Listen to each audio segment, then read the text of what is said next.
Shabbat Shalom. Shabbat Shalom, Ak Antonio. Shabbat Shalom to and greetings to the 12 tribes of the bloodline of Abraham, Isaac, and Jacob, spread into the four corners of the earth according to prophecy. Greetings. Shabbat Shalom, Ruth. Shabbat Shalom to all of those who may not be the bloodline, but one to serve the God of Abraham, Isaac, and Jacob, the only true God. Greetings and Shabbat Shalom to all those who are confused about all the crazy things going on in this world and have no idea where it's headed, but want it to end. Want to see an end of death, an end of violence, an end of corruption, disease, an end of greed. Greetings to you from Yah, our Father, the only true God, and from his Son, his representation as the sacrifice for sin, Messiah, who we call Yahweh Shai. Greetings to all of you. Shabbat Shalom, David Ben Israel. Shabbat Shalom, Isha. Every year, about this time, not every year, as far as I know, every 4 years, because that's when they televise it, but every 4 years, about this time, there is a special dinner held in New York. At this special dinner, generally, the two presidential candidates that are running for president, the two major party candidates, the Republican candidate and the Democratic candidate, meet at this dinner. This dinner is hosted by the Archbishop, the Catholic Archbishop of New York. It's called the Al Smith Dinner. Al Smith is named after a former Archbishop of New York. And generally at this dinner, they do it every 4 years with both presidential candidates. Generally at this dinner, the two presidential candidates are dressed up very, special, like in a tuxedo generally. And I think they wear white usually. But they generally joke about one another. There's a lot of laughs at the dinner. And that's, like I said, it's a traditional thing. It's like every year in the spring, the Supreme Court, the entire Supreme Court, goes to this church in Chicago, and they have a Roman Catholic Mass every year. It's called the Red Mass. Well, every 4 years, they go to this Al Smith dinner. And this year was different for a number of reasons. First, the two candidates didn't go. Only the Democratic candidate went because the Republican candidate contracted the COVID virus.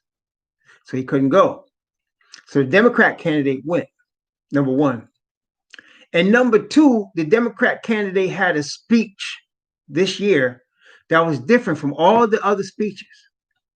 In that this year, the Democratic candidate gave a profuse praise to the Pope. He praised the Pope and he kept saying, "I am so thankful for my Roman Catholic faith." He kept saying that, repeating it. Never heard this done before. "I'm so thankful," he said, "for my Roman Catholic faith. I'm so thankful for the Jesuit Pope," his words. "I got the honor to meet the Jesuit Pope, His Holiness," he said. And he went on and on. I saved it in YouTube. I'll put it in the description box for y'all to see if you want to see it. So my wife said, "Man, it's like they almost got it the way they wanted." I said, "No, that's not true. What I'm about to tell you is true. It's already in place. Everything that Asatan wants to do is already in place. The final movements are being held back by one thing, or should I say 4 entities. The final movements that need to take place are going to take place extremely quickly. They're going to rush upon us with speed that's going to make your head spin. And those movements are being held back by 4 angels on 4 corners of this planet. And they're being held back until the 144,000 are sealed. Everything else is in place. There's nothing else that they need to do to put everything in place. There is now, as I'm speaking to you, a one world government already exists. There are some defectors, as the Bible predicted, as we're going to see when we get to Daniel 11. There's some defectors from the one world government, but they're only defectors in name. When it comes down to it, they're going to easily be overtaken. The lamb-like beast that speaks like a dragon, the United States of America, is here in power and leading the earth as the Bible said it would. We have a one world economy. We have a one world religion. People say, oh no, everybody's different religions. That's not true. What people don't realize, yes, the Power Talk room is open as well. What people don't realize is that if you're a Christian, I don't care what denomination of Christian, you're really a Roman Catholic. You just don't realize. If you're a Christian, you're really a Roman Catholic. You just don't realize it. If you're a Muslim, you're really a Roman Catholic. You just don't realize it. If you're a Buddhist or a Hindu or a Taoist, you're really a Roman Catholic. You just don't realize it. This whole system is controlled by the beast. Okay? We're already there. This is not something that's coming. It's here. And there's movements that's going to take place with power and speed and intensity. Like, for example, which word I'm looking for? In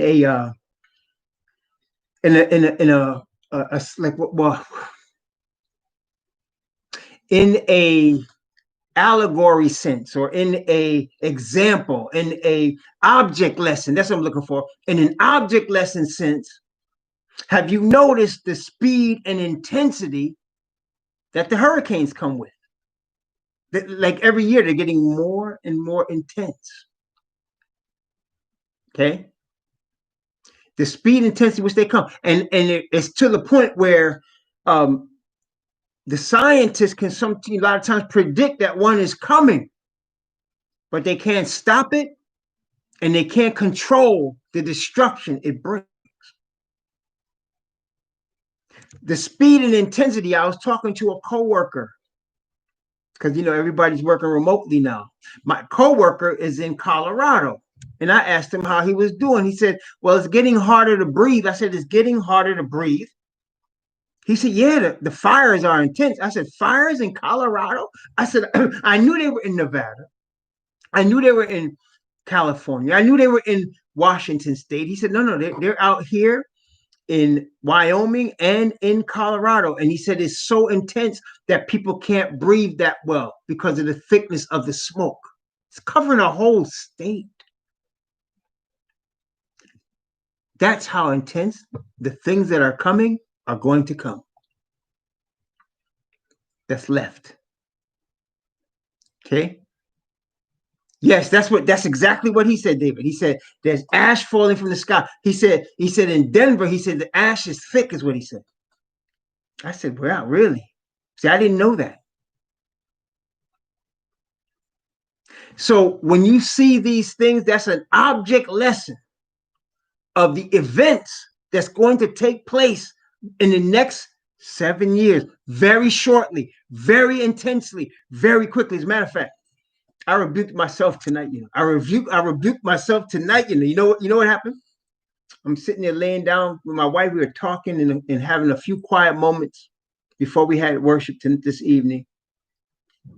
And I said, I wish it would slow down. I wish time would slow down a little bit, just so that I can enjoy the seasons, because it seems like they're speeding by so quickly. Before you blink, they're gone. And then I rebuked myself. I said, man, but if I asked it to slow down, it would take longer for the Messiah to return and establish the kingdom. The Most High wants it to go by fast. And I rebuked myself. Yes, forgive me. I said, let it go by fast. Because brothers and sisters, have you noticed? Have you noticed really, honestly, how fast things are going by? How quickly the seasons are changing? And somebody might say, oh man, it's still 24 hours to 24 hours. They're being a fool. Because if you're really being real, you can see it. It's coming quickly. It's coming quickly. Now, tonight, the last time we studied, we're in Daniel, and we're going to study Daniel. Now, the last time we studied Daniel, last weekend, we finished chapter 4, right? And generally, when we go through Bible studies like this, and we do many books, again, you can see it on the channel, the YouTube channel, Raw Hebrew Remnant, on the website, rawhebrewremnant.org. You can see all the Bible studies we've done. We go, chapter by chapter. We go chapter by chapter by chapter by chapter. Now, there's some exceptions, and tonight's going to be an exception, and I'm going to tell you why. Let's look at Daniel. Daniel, and let's go to Daniel chapter. I'm going to go to Daniel chapter 7 and Daniel chapter 8. I'm only going to read verse 1. This is the reason I'm going to show you why. Tonight we're doing Daniel 7. We're skipping for a second. We're going to go back and do 5 and 6. But I want to show you why we're skipping them tonight. Okay, we're going straight to 7. Okay, so Daniel chapter 7 verse 1 says, in the first year of Belshazzar, king of Babylon, Daniel had a dream and visions of his head upon his bed. Then he wrote the dream and told the sum of the matter. So you see here in Daniel chapter 7 verse 1, Daniel says he had a dream and a vision. He tells you when he had it. He said he had it in the first year of King Belshazzar's kingdom, King Babylon, King Belshazzar, the first year of his kingdom. He had this vision in Daniel chapter, that's recorded in Daniel chapter 7. Let's look at Daniel chapter 8, verse 1. Notice what it says, Daniel chapter 8, verse 1. It says, in the third year of the reign of King Belshazzar, a vision appeared unto me, even unto me, Daniel, after that which appeared unto me at the first. So you can see in chapter 7, the vision he had was in the first year of Belshazzar. In chapter 8, the vision he had was in the third year of Belshazzar. Now let's go back to chapter 5. In chapter 5, and let's read verse 1, chapter 5, verse 1. Belshazzar the king made a great feast to 1,000 of his lords and drank wine before the 1,000. In chapter 5 of Daniel, Belshazzar is murdered, so that he dies in chapter 5 of Daniel. Okay, so Belshazzar, the same king that's in chapter 7 and in chapter 8, he's dead in chapter 5. What does that tell us? That means that the events that are being described in Daniel 7 and in Daniel 8 actually take place prior to the event that you see in Daniel 5.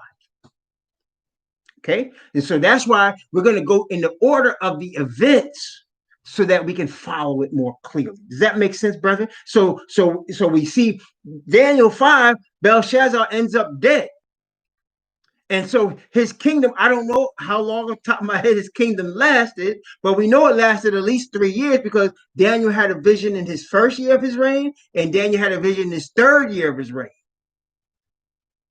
And then at some point after the third year, he. Okay. Now, this is one of the exceptions like that. There's a couple of them in the Bible. There's a couple of exceptions like that. I'm waiting for the reconnection. There's a couple of exceptions. Ezekiel chapter 38 actually comes after. Ezekiel 38 actually comes after Ezekiel 39. Revelation chapter 17 actually comes before Revelation chapter 13. See, there's a couple of exceptions. And they're each, like when you look at them, you can see why I say what I'm saying. Okay. So Ezekiel 39 comes before Ezekiel 38. And so when we studied Ezekiel, we looked at 39 and then we came back and looked at 38. When we go to Revelation, we're going to look at 17 and then we're going to come back and look at 13. Okay. Because 17 comes first. All right. So Now tonight, we're going to look at chapter 7 before we go to, and we're going to look at chapter 8 before we go back to chapter 5. All right? All right. So let's just review real quick. We know that in Daniel chapter 2, we studied Daniel chapter 2, and remember Nebuchadnezzar had a dream, and he had a vision, a dream of a great image, and the image had gold and silver and brass and iron, and the feet of the image were iron and clay. And remember, we looked these things up in the Bible, and we discovered that the gold represented the Babylonian kingdom under Nebuchadnezzar, who was the last Hamitic world king. The last Hamitic world king. There were other Hamitic kings in the land we now call Africa, but that was the last Hamitic world empire. Okay? That was the last one. That was the last of the Hamitic dynasties, the last of the world Hamitic dynasties. And then Yafet's turn came. All right? Shabbat Shalom. So then we saw the next one was Medes and the Persians. Then we saw the next one was the Greeks with Alexander the Great. And the last one was the Romans. And the thing about the Romans that we saw was that the iron went all the way into the feet of the image. And we saw that the Most High's kingdom is represented as a stone that hit the image in the feet and destroyed the whole image. So that when the kingdom of Yah is established on this earth, the Romans will be in control. And that's what we're going to look at tonight in Daniel chapter 7. And we're going to have to go to Revelation also in order to put it together. Because as I said, Revelation and Daniel are like bookends. They're really like bookends. Like all the prophets, Isaiah's in Revelation, Ezekiel's in Revelation, Jeremiah's in Revelation, the Psalms are in Revelation. The books of Moses are also in Revelation. But Daniel has a special relationship with the book of Revelation.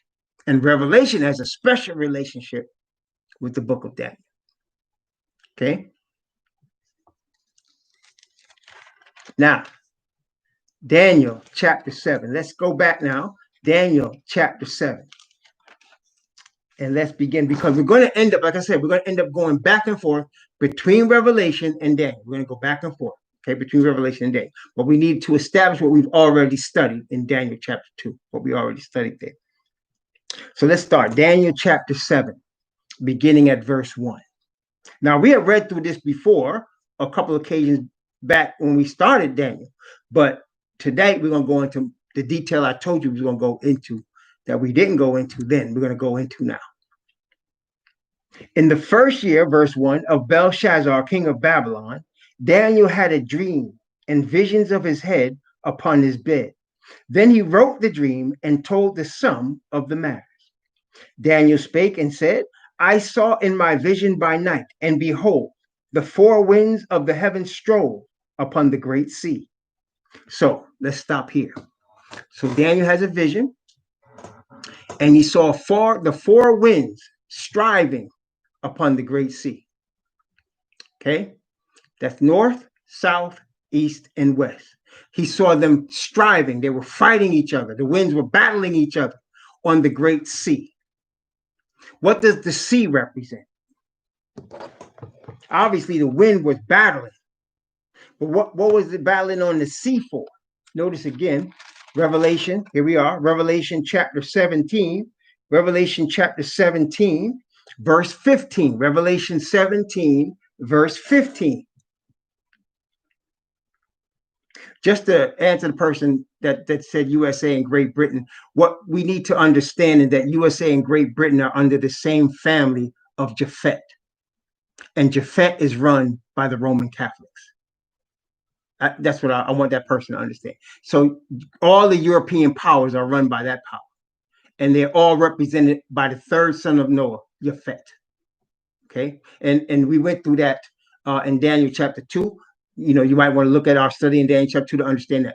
The Hamitic power, Babylon, Egypt, which is Mizraim, Cush, which is Ethiopia, they ruled for 2,000 years. And here in Daniel 2, we saw the end of that rule of the Hamitic kingdoms, of Hamites, on a worldwide level. And then with the Medes and the Persians, the Greeks and the Romans, came the sons of Japhet. As the Bible said, as Noah's prophecy was, Japhet shall dwell in the tents of Shem. It says, Yah shall enlarge Japhet. The word enlarge, most people take to just mean big, but it means also entice. In other words, Japhet's going to try to take the place of every place where there's Shemites, and they have. And Japhet's going to run the kingdom at the end, these last 2,000 years. Gog and Magog also are Japhet, as we saw from Genesis chapter 10. Again, if you want to get that in detail, go back to our study we did a couple of weeks ago when we started Daniel in Daniel chapter 2, and you'll see that. Okay, that's why some people want to say Britain and United States. United States is the one that's the real one at the end, but both of them are representing Japhet, the children of Japhet. Okay, so the Hamites were in the earth for 2,000 years, and now the children of Japhet, Romans, Greeks, Persian, they've all run the earth for 2,000 years, and their kingdom's coming to an end.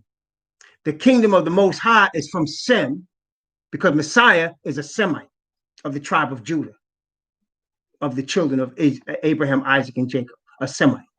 Okay, so that's why it say Japhet shall dwell in the tents of Shem. He's trying to take over what is not his, and he's done it. Middle East is overrun by Japhet's people. Those are not the original people that are in the Middle East today. Okay, so let's continue now. Revelation chapter 17, verse 15. And he said unto me, the waters which thou sawest, where the horse sitteth, are peoples and multitudes and nations and tongues. So when Daniel saw four winds fighting each other, north, south, east, and west, upon the great sea, what he was being shown was the battle between peoples and nations and multitudes and tongues for power over the earth.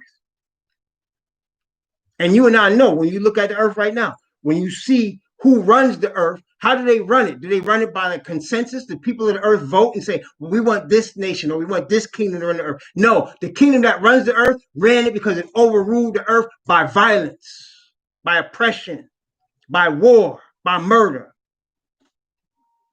striving upon the great sea. Okay, back to Daniel 7, verse 3. And four beasts came up from the sea, diverse one from another.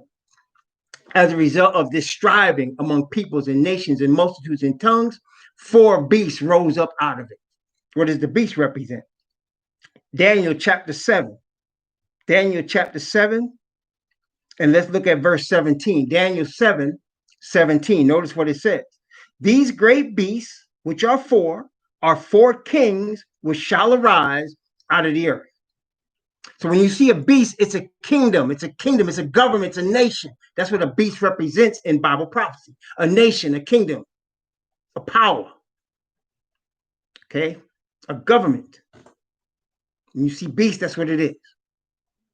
Okay? So these are four governments, four kingdoms that came out of bloodshed, war, strife, fighting of multitudes and peoples and tongues.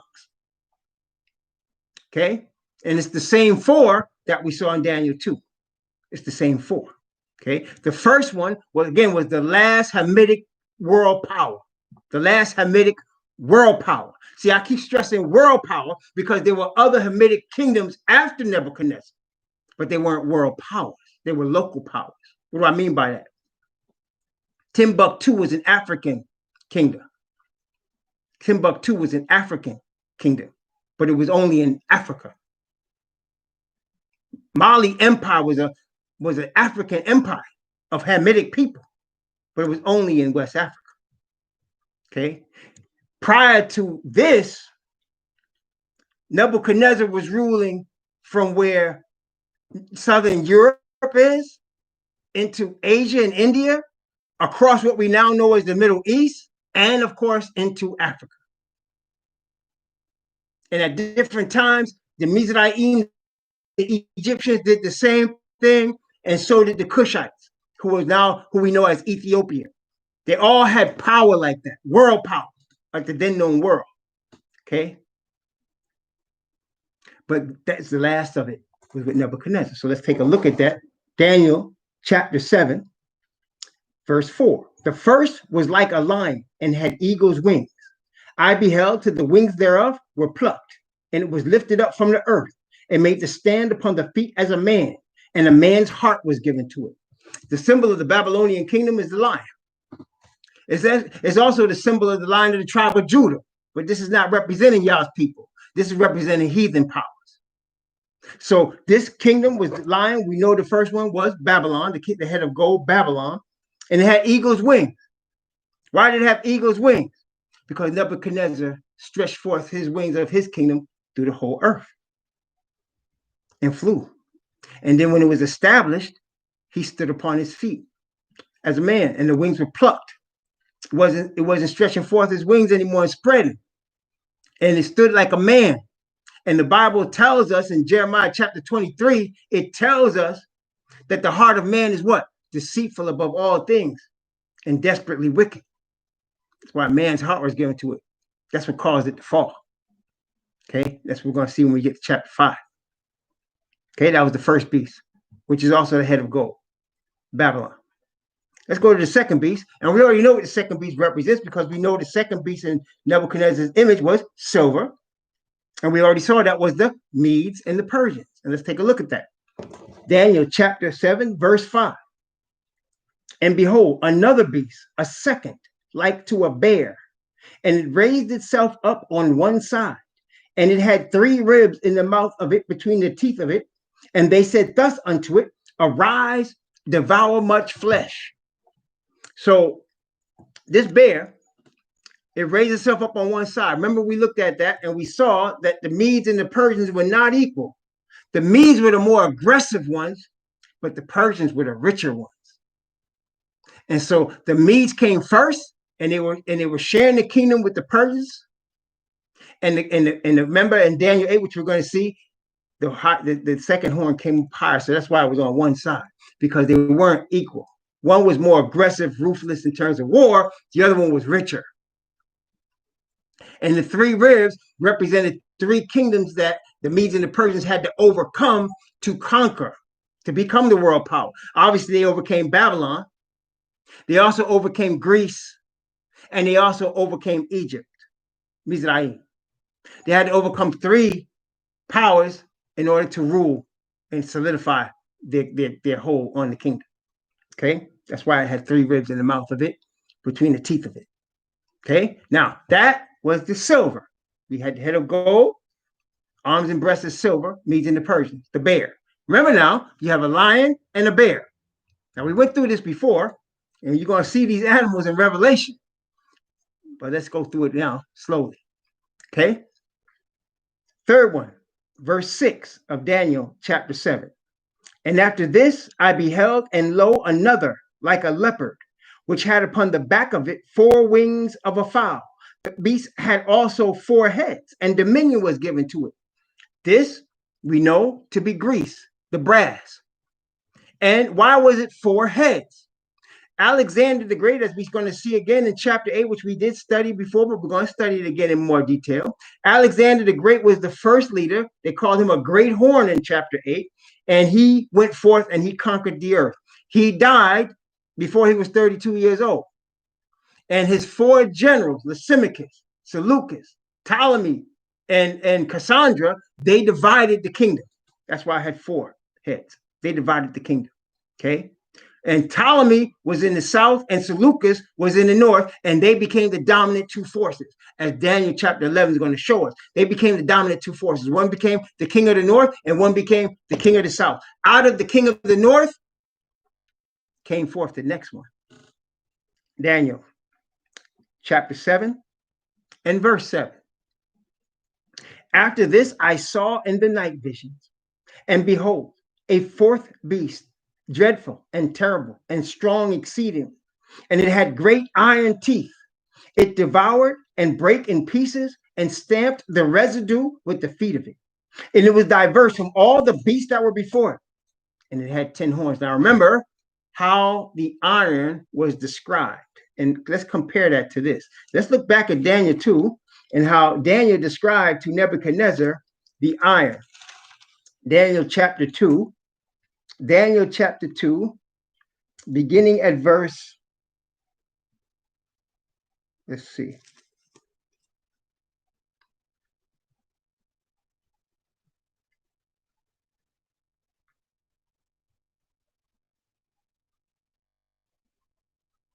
Okay, Daniel chapter 2, verse 40. Daniel chapter 2, verse 40. And the fourth kingdom shall be strong as iron. Remember, Daniel, he described the legs, which were iron. He said, and the fourth kingdom shall be strong as iron, for as much as iron breaketh in pieces and subdueth all things, as iron that breaketh all these, shall it break in pieces and bruise. So you remember, as the metals came down toward the end of the image, the metals got less value, but harder physical, harder material. So iron, gold is the most valuable of all of the ones, and it's the softest. Then comes the silver. It's a little less valuable than gold, and it's a little harder than gold. But then comes the brass. It's less valuable than silver, and it's harder than silver. And then the fourth one that we just read in verse 40. Iron is the least valuable of all, and it's the hardest. And it says, it breaketh in pieces and bruises. This is the most aggressive, the most cruel, the most oppressive of the four empires. That takes us back to Daniel chapter 7. And again, let's look at this fourth one again. Notice how it mentions what it's about. Verse 7. And I saw after this I saw in the night visions, and behold, a fourth beast, and knows how it's described, dreadful and terrible and strong exceedingly. That's the iron. And it had great iron teeth. It devoured and brake in pieces. See how aggressive it is? It devoured and brake in pieces and stomped the residue with the feet of it. Now, watch this last part. And it was diverse or different from all the beasts that were before, and it had 10 horns. So the fourth one, not only was it the most aggressive, the ruthless, hard, but there was something different about it. Now all of them. Now, Nebuchadnezzar he was hard, right? Then came the Medes and the Persians. They was hard. Then the Greeks and Alexander the Great, they was rough. But the Romans was the rough of all. And it said there was something about the Romans was different than all the rest of them. And notice it said it had 10 horns. Now the Hebrew word for horn is karan. Karan. It's 7161 and 7162. And it means like an elephant's ivory elephant's ivory tooth. You know, that they now kill the elephant to take. And then at the end of the definitions it says power. See, the horn represents power. So this kingdom, this nation, this power had 10 divisions. Okay. Now, in the Roman Empire, there was 10 divisions. Their 10 divisions are now what make up countries in Europe. They were Anglo-Saxons. That's where you got your Great Britain. They were Alemanni. That's where you got your Germans. They were Franks, where you get your French. They were Heruli, where you get your Italians. There were Visigoths and Ostrogoths, where you get your Portuguese. And you get other, and it keeps going, Burgundians. And all of these were divisions of the old Roman Empire. Okay? Points of power in Europe. Why? Because these are sons of Yafet. And Gog and Magog come from Yafet, according to Genesis chapter 10. We saw it. And they're going to rule the earth. And they're going to be in power when Messiah returns.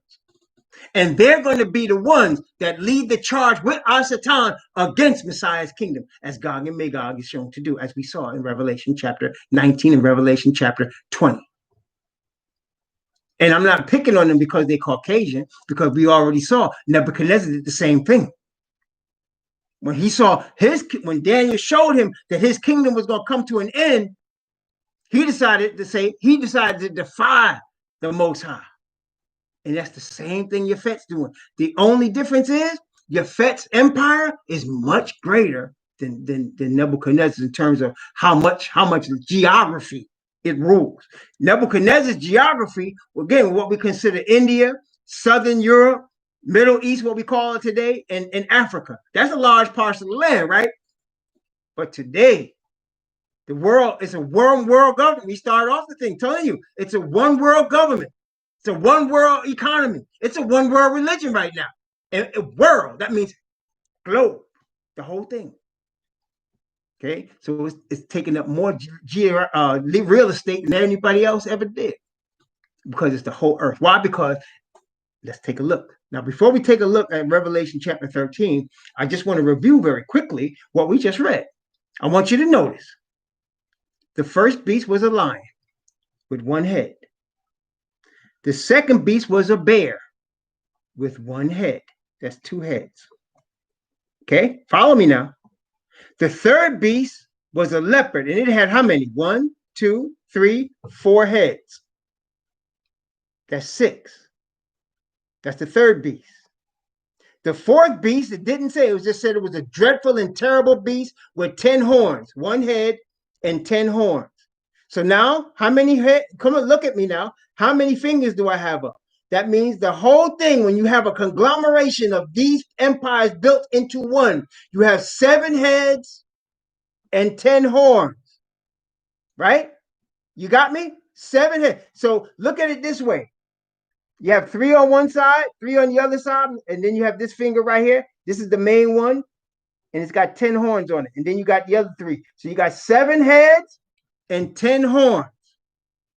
And they have a lion, a bear, a leopard, and something you can't even describe, right? Keep that in your mind.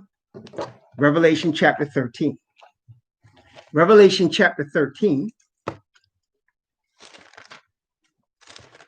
a matter of fact, no. I'm going to go to Revelation 17.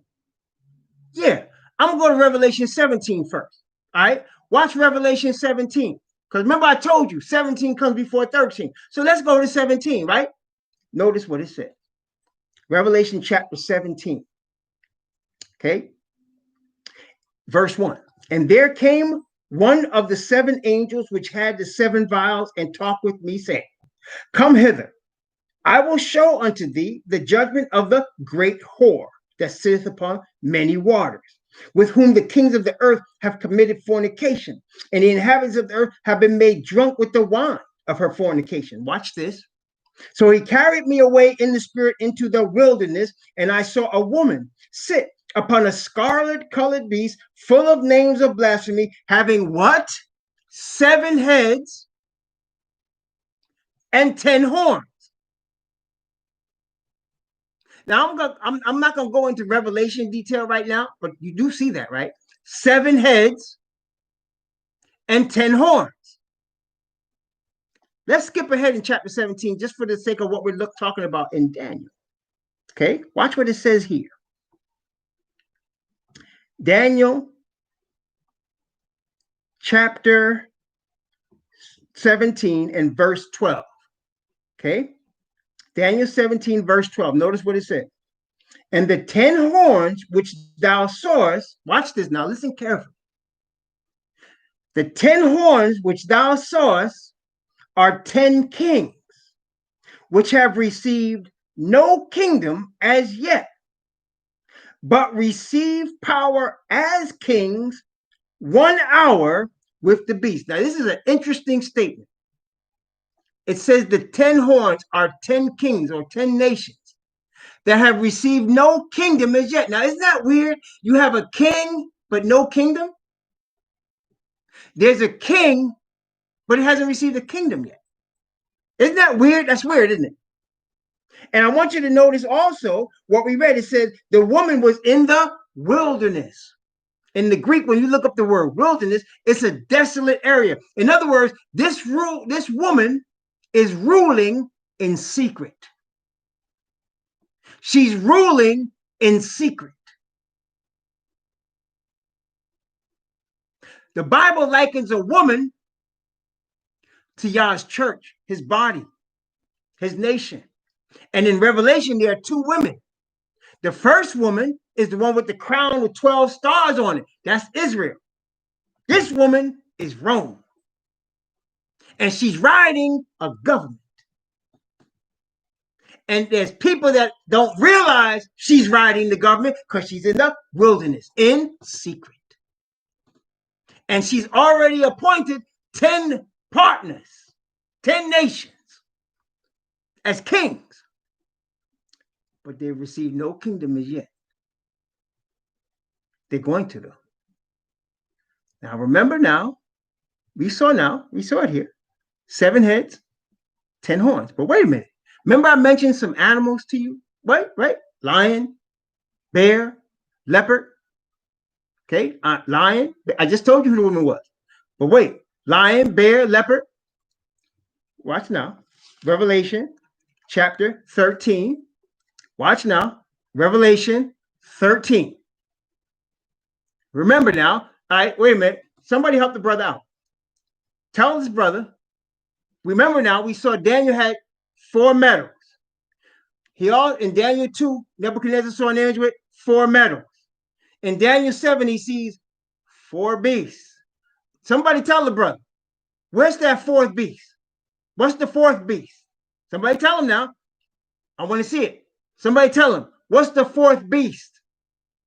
We saw Babylon, Media, Persia, and Greece. Isha, where you at? There you go. That's right.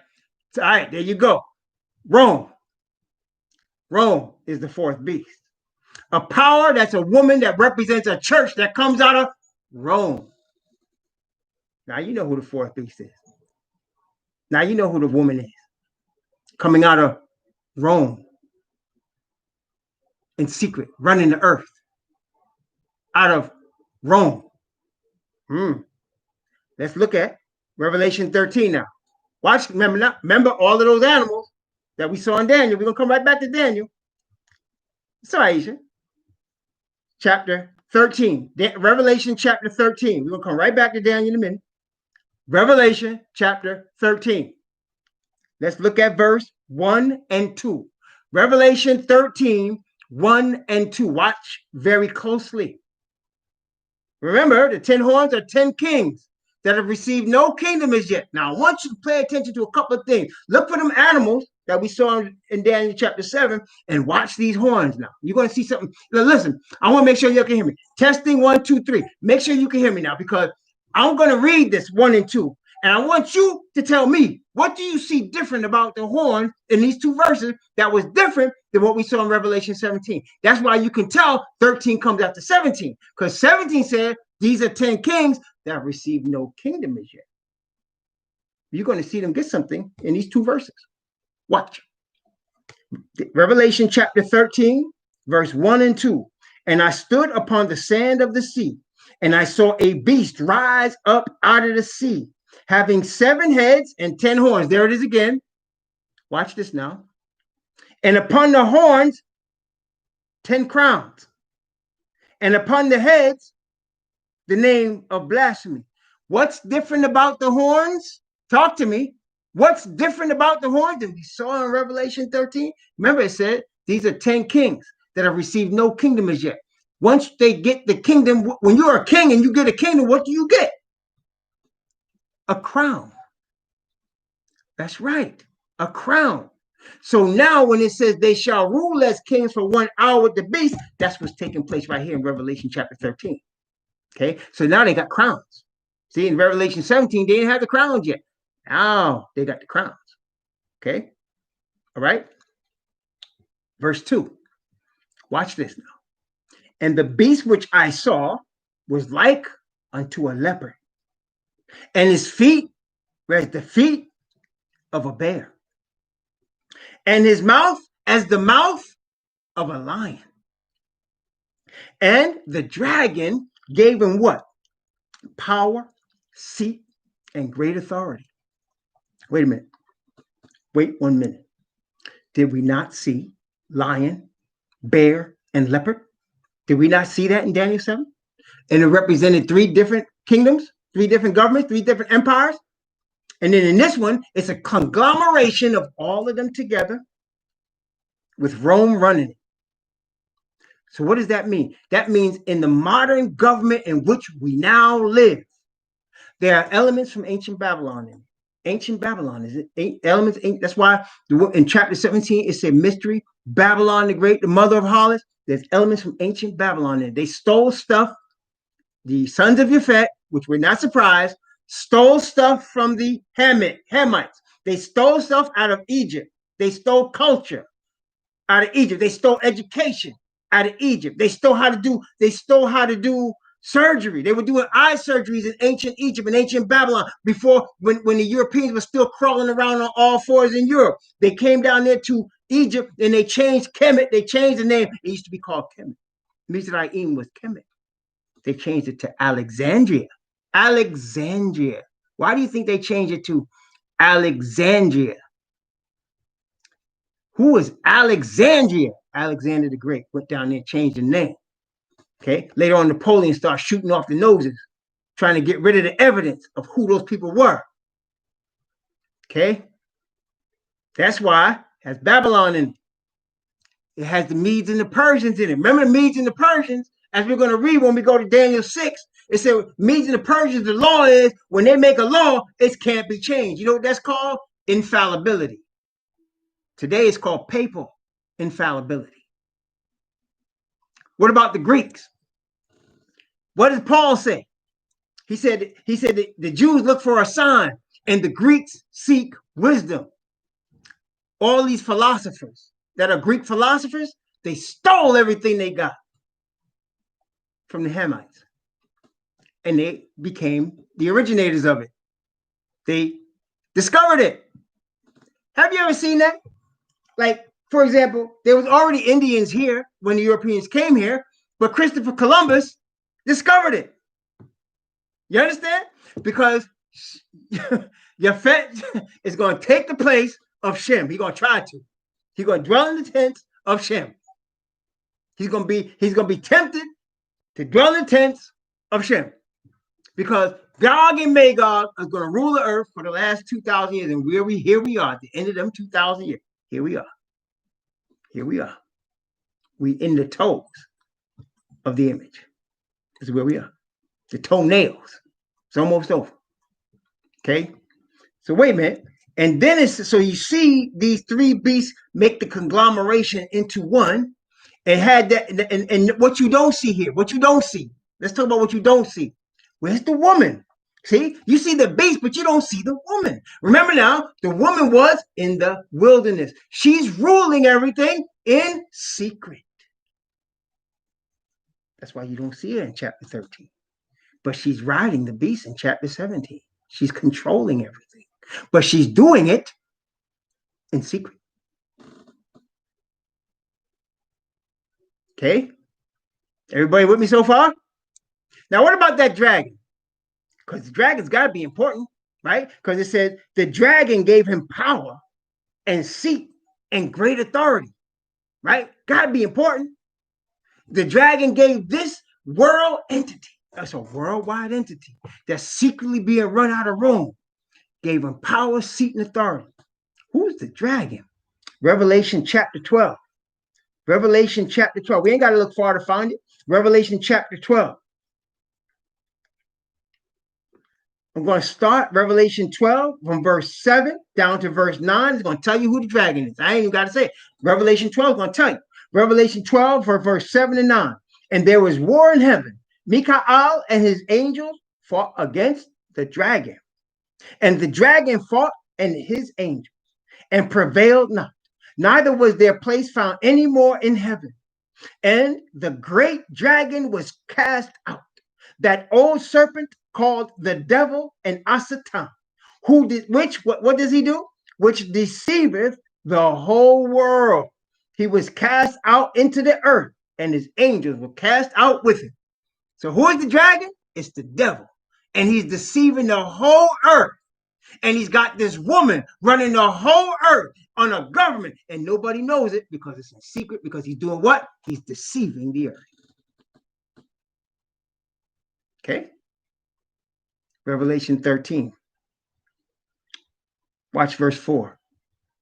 Revelation 13. And actually, verse 4 is the theme of the chapter 13. It's the theme of it. It's the theme of the whole chapter. That's most people miss that. We're going to read it right now. Revelation 13, verse 4. Watch what it says. And they worshiped the dragon, which gave power unto the beast. And they worshiped the beast, saying, who is like unto the beast?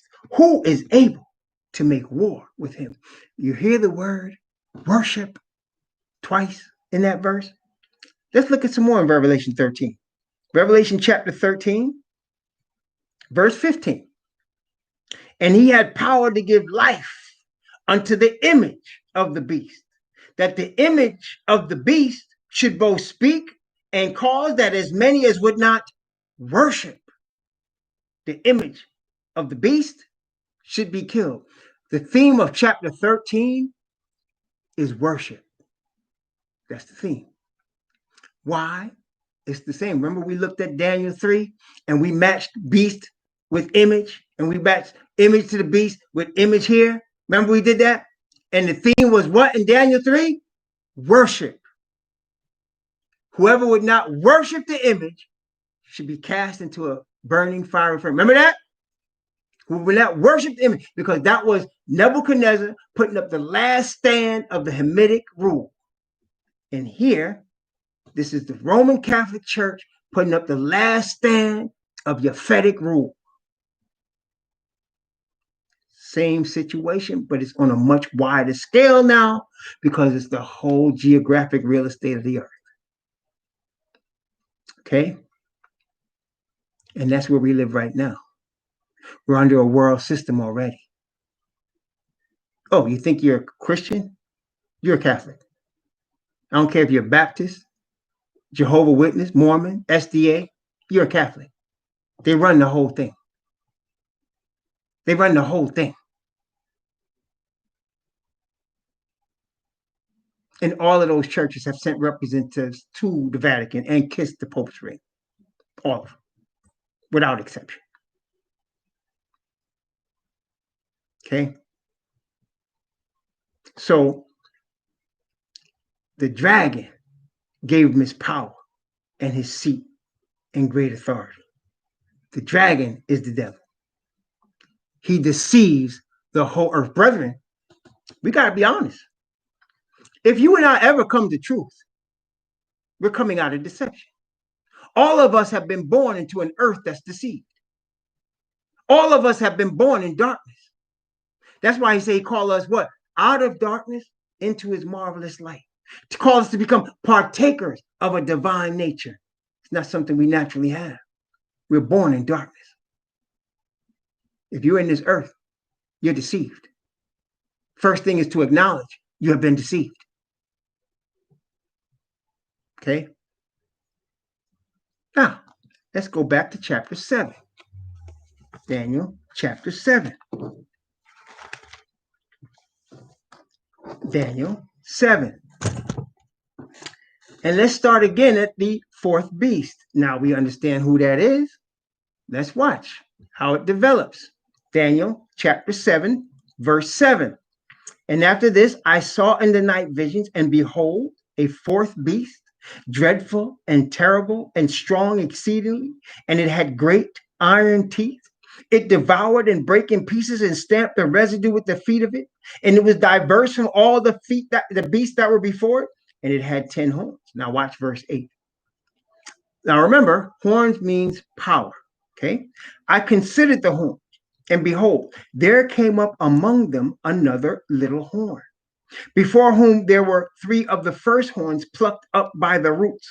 And behold, in this horn were eyes like the eyes of a man, and a mouth speaking great things. So there were 10 divisions. But then there came up this one little power, a little power.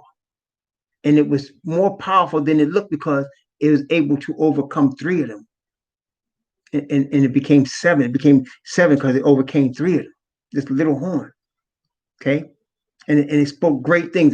That great thing doesn't mean it's good when you look it up. Great things means blasphemous. It spoke against the Most High. Like it calls itself Holy Father.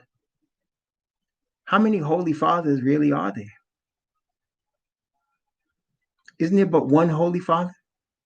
Yah, creator of heaven and earth, the sea and all that in them is? How is it another man going to call himself Holy Father? Doesn't holiness come from Yah? Isn't it originate with him? How is another man going to call himself his holiness? How is that? That's blasphemy. And he does it with a white suit on and a smile on his face. And everybody bows. See, all the churches have gone there. I remember the SDA church tried to do it secretly. Yeah, the SDA church tried to go to the Vatican secretly and send their representatives to kiss the Pope's ring. But there were SDAs there with cameras and they were rolling the film. And the people went into the room there. And then when they came out, they asked them what they were doing. They said, oh, we just presented him with a medal. They came there to give him the understanding that he ruled the SDA church already. And most STAs have no idea, just like most Jehovah's Witnesses have no idea, just like most Baptists have no idea, just like most Mormons have no idea, just like most Pentecostals have no idea. They have no idea that their churches are being run by Catholics, that Jesuits have infiltrated all your churches and control all of them without exception. Daniel chapter 7. So this little horn had this mouth speaking great things. It comes out of Rome. Let's look some more about it. Verse 9. Now you're going to a judgment scene. You're going to a judgment scene in verse 9. Okay? Watch what happens. I beheld till the thrones were cast down, and the Ancient of Days did sit, whose garment was white as snow, and the hair of his head like the pure wool. The Ancient of Days is the Father. He has hair like wool. The Father has hair like wool. His throne was as a fiery flame, and his wheels as burning fire. Watch this now. A fiery stream issued and came forth from before him. Thousands ministered unto him, and 10,000 times 10,000 stood before him. And the judgment was set, and the books were open.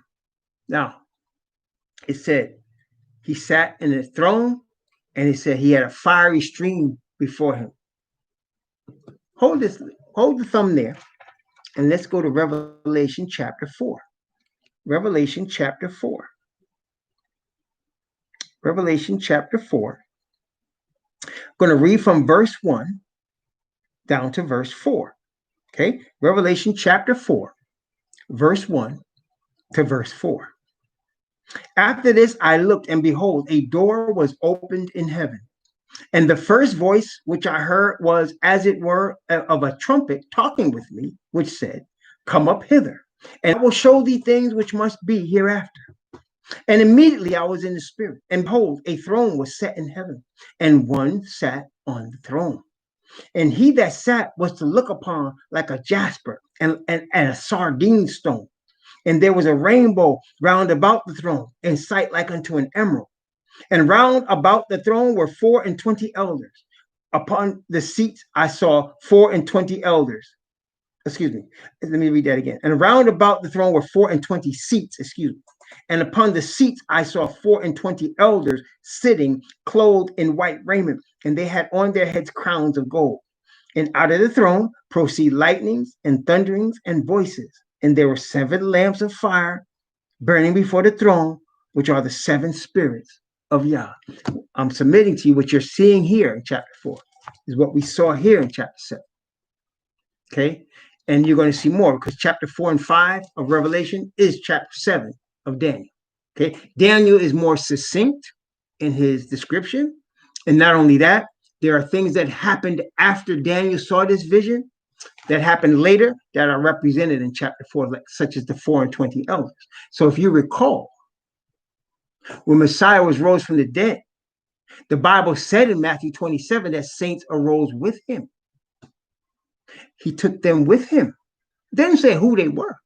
Just say saints arose with him, and they went with him when he went back to the Father. Here they are, 24 elders. Because in Daniel, in David's kingdom, those that ministered were in groups of 24. They were in groups of 24. The sons of Asaph that were priests, they were in groups of 24. And every month, 24 of them would change. Every month they had a turn, and they would minister in the sanctuary, 24. There you go. Look at that. Daniel chapter 7. Daniel chapter 7. Going back to verse 10, and we're going to read from verse 10 down to verse 12. Now watch this. Like I said, Daniel is more succinct or more brief in his description. It gets into more detail in the book of Revelation. Okay, but let's take a look at it. Verse 10, 11, and 12. A fiery stream issued and came forth from before him. That's the seven spirits of Yah. 1,000 thousands ministered unto him, and 10,000 times 10,000 stood before him. And the judgment was set, and the books were opened. I beheld then, because of the voice of the great words which the horn spake. I beheld even till the beast was slain, and his body destroyed, and given to the burning flame. As concerning the rest of the beast, now watch this verse 12. As concerning the rest of the beast, that is the lion, the bear, and the leopard. As concerning the rest of the beasts, they had their dominion taken away, yet their lives are prolonged for a season of time. Another profound statement. Like we read the profound statement in Revelation 17, where he said, these are 10 kings, but they received no kingdom as yet, right? That was a profound statement. You're a king with no kingdom. But then later on in chapter 13, we saw they got crowned, so they ended up getting their kingdom at the end. They only had it for a short time. I said 1 hour is a short time. Even prophetically, it's a short time. Now here, it says they had their dominion taken away. So Babylon, Media, Persia, and Greece had their dominion taken away.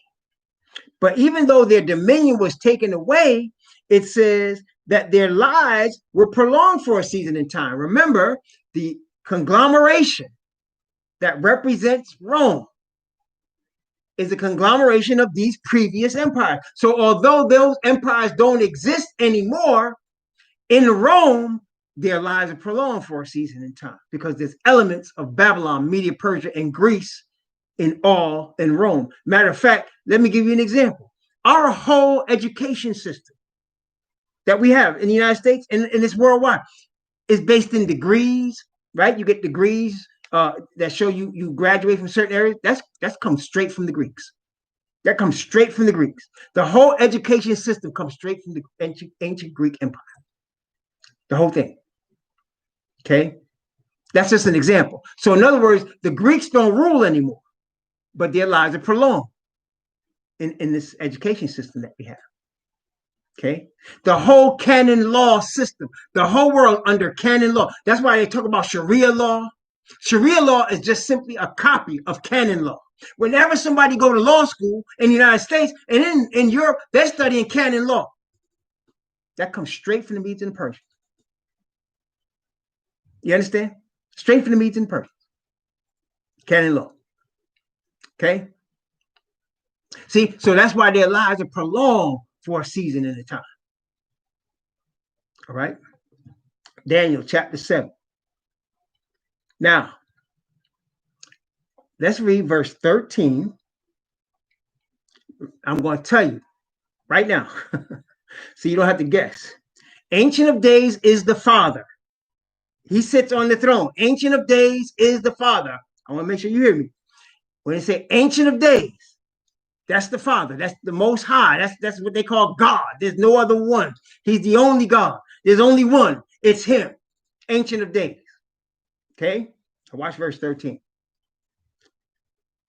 I saw in the night visions, and behold, one like the Son of Man came with the clouds of heaven and came to the Ancient of Days, and they brought him near before him. So you had the Father, and here's this other being called the Son of Man, and he was brought to the Father. Are you following that? It says right there. It says, and they came with the clouds of heaven and came to the Ancient of Days, and they brought him near before him. So you had the Son of Man coming to the Father. Daniel is watching this, he's having this vision, and he's seeing the Son of Man come to the Father. I want to make sure you see that, because now we're going to see it again in Revelation chapter 5. Are you ready? Revelation chapter 5. Revelation 5. I'm going to begin at verse 1 and go down to verse 7. Now remember, in Daniel, they brought the Son of Man to the Ancient of Days. Wait, let me read one more verse in Daniel before we go to Revelation. 13 and 14. We need 14. Okay. So Daniel 7. I'm sorry. I'm sorry for confusing you. Daniel chapter 7, verse 13 and 14. Daniel 7, 13 and 14. Then we'll go to Revelation 5. I'm sorry. Let's look at this. I saw in the night visions, and behold, one like the Son of Man came with the clouds of heaven and came to the Ancient of Days, and they brought him near before him. Now watch verse 14. And there was given him, that is the Son of Man, there was given him dominion and glory and a kingdom. What was given to the Son of Man? Dominion and glory and a kingdom. That was given from the Father to the Son of Man. He gave him, he appointed him dominion and glory and a kingdom. What does that mean? That means he's appointing him a geographic area. He's appointing him some real estate, because the Father is the head of the universe. So he's given the Son of Man some of that universe. He's giving him peace. He said, I'm appointing you what? A dominion, glory, and a kingdom. Okay? What is it? That all people, nations, and languages should serve him. That is, I'm giving you the earth. Father has lots of planets. Father has the whole universe. But he appointed the Son of Man this earth. He said, I'm giving you this earth as your kingdom. Okay, Son of Man, I'm giving him dominion, glory, and a kingdom that all people, nations, and languages should serve him. His dominion is an everlasting dominion which shall not pass away, and his kingdom which shall not be destroyed. So Son of Man received from the Father this earth as his kingdom. Now, let me ask you a question before we go to Revelation chapter 5. Can you give me two things, two elements? Listen now. Give me two elements that make up what can be classified as a kingdom. There has to be at least these two elements have to exist for you to have, as a man, a kingdom. What two elements have to exist? Now, one of them, we've actually seen both. You actually already seen both right here. That's right. You got to have people. And you don't have no kingdom. You're not a king of nothing unless you're ruling people. Does that make sense? So you got to have people, right? That's why I say all people, nations, and languages should serve him, right? And then you got to have some land. Isn't that correct? You don't have a kingdom unless you have some land. So you got to have people and you got to have land. Does that make sense, brother? So he's already appointed him the whole earth, and he's appointed him people. Okay, very good. Now let's go to chapter 5. Revelation chapter 5. Revelation chapter 5. Let's see. From verse 1 down to verse 10, but we're really looking at verse 7. Okay, remember, Revelation 5 is Daniel 7. It just goes into more detail than Daniel does. Okay, so let's take a look. Revelation chapter 5 from verse 1 through 10. Watch what it says here. And I saw in the right hand of him that sat on the throne, that is in the hand of the Ancient of Days. Ancient of Days had something in his hand, in his right hand. I saw in the right hand of him that sat on the throne a book written within and on the backside, sealed with 7 seals. So here's Ancient of Days sitting on his throne with a book. Now today we call it a scroll, right? It's not a book like bound like this book, right? It's a scroll, like, you know, it's a round thing. I wish I had one here, but it's a scroll. So he's sitting on the throne with a scroll in his hand. Okay, Revelation chapter 5. And I saw, verse 2, and I saw a strong angel proclaiming with a loud voice, who is worthy to open the book and to loose the seals thereof? And no man in heaven, nor in earth, neither under the earth, was able to open the book, neither to look thereon. And I wept much, because no man was found worthy to open and to read the book, neither to look thereon. And one of the elders said unto me, Weep not. Behold, the Lion of the tribe of Judah, a Semite, the root of David, a Semite king in Israel, hath prevailed to open the book and to loose the seven seals thereof. And I beheld, and lo, in the midst of the throne and of the four elders, and in the midst of in the four beasts, and in the midst of the elders stood a lamb, as it had been slain, having 7 horns and 7 eyes, which are the 7 spirits of Yah sent forth into all the earth. Now, 7 represents what? Perfection. That means 7 horns. That means perfect in power, because Father's given him power, and perfect in vision. Makes no mistake, sees everything. Okay? And verse 7.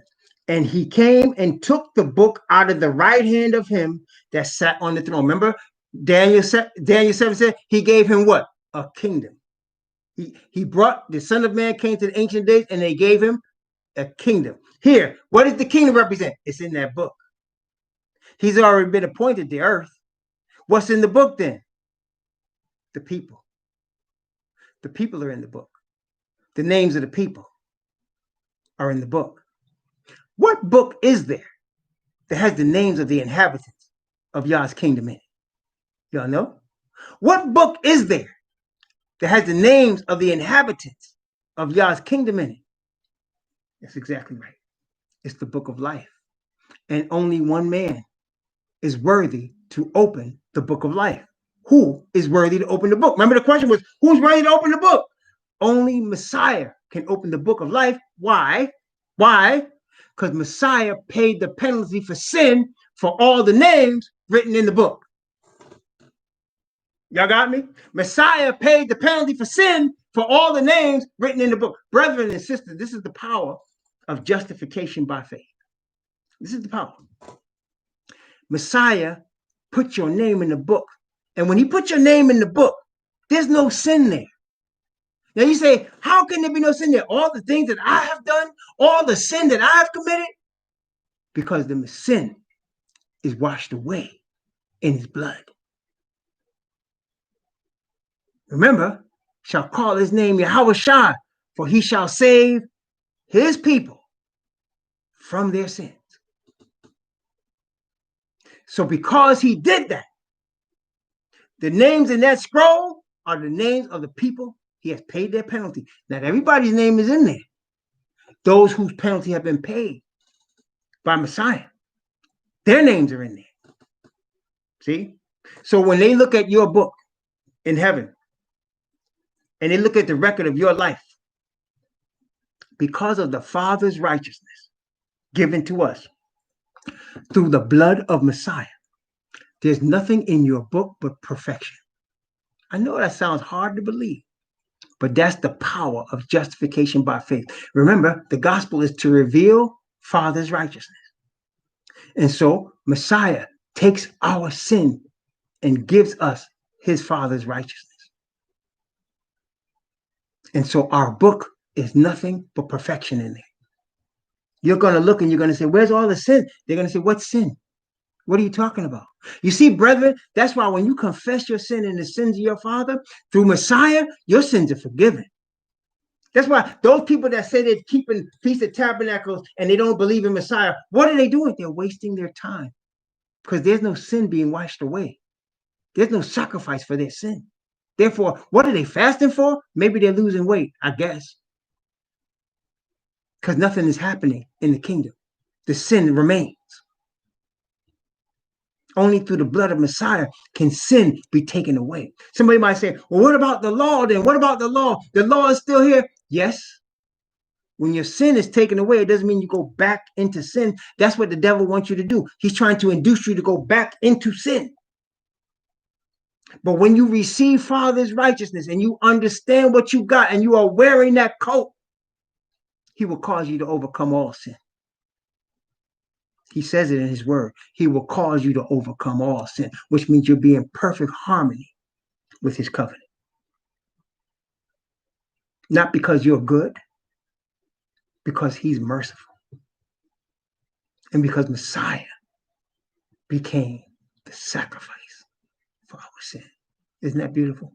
Isn't that beautiful? That's right. Blessed is the man whose sin is forgiven, whose transgression is covered. Blessed is the man to whom Yah does not impute sin, in whose spirit there is no guile. Praise the Most High. That's right. See, that's where Messiah comes in. To the Jew first, and also to the Greek. Revelation chapter 5. Verse 7, and he came and took the book out of the right hand of him that sat upon the throne. And when he had taken the book, the 4 beasts and the 24 elders fell down before the Lamb, having every one of them harps and golden vials full of odors, which are the prayers of the saints. And they sing a new song, saying, Thou art worthy to take the book and to open the seals thereof, for thou wast slain and hast redeemed us to Yah by thy blood out of every kindred and tongue and people and nation, and has made us unto our Most High kings and priests, and we shall reign on the earth. These are Israelites. That's why, king got to reign over somebody. So here's the order. Father is the king of the universe. There's nobody higher than him. That's why he's called the Most High. When he told Abraham, by myself I have sworn, because he can't swear by anybody higher than himself. So he told Abraham, by myself I have sworn, because that's the Father. He has given his son, Messiah, this earth to be his kingdom. Messiah has placed David in Jerusalem to rule over Israel. So in the kingdom, David's going to rule over Israel. Messiah is going to rule the earth. And in all of these different kingdoms, all the earth, there's going to be all these different nations. His Israelites are going to have their place in these kingdoms. Isn't that wonderful? A kingdom of righteousness. There'll be no more oppression. There'll be no more oppression. There'll be no more pain. There'll be no more death. There'll be no more corruption. There'll be no more disease. There'll be no more sex trafficking. There'll be no more rape and murder. There'll be no more lies. No more. A kingdom. Perfect righteousness. Praise the Most High. Praise the Most High. And that's why when you see 7 seals, what is he doing? He's one seal at a time, opening the book of life. And when he gets to the 7th seal, the book is completely open. He's in the 6th seal right now. One more seal left. The book will be completely open. Then the inhabitants of his kingdom will be revealed. See? Praise the Most High. Now let's go back to Daniel chapter 7. Now I'm going to stop tonight. I think I gave you enough for tonight. Let's stop here. So we're going to stop here. Daniel chapter 7. We're going to stop at verse 14. We're going to come back by the grace of the Most High tomorrow and continue here in Daniel 7. But yes, we've covered a lot of ground tonight. You definitely have. I pray that the Most High calls your name and your family's name to be written in that book. I pray that the Most High give you his perfect righteousness that he gives through the Spirit, through his son, Messiah. I pray that you end up in that kingdom with all the saints, where there'll be no more death, no more pain, and no more sorrow. I pray that everyone that's seeing me now will receive this in the name of the Messiah, Yahweh Shah. Amen. Shalom.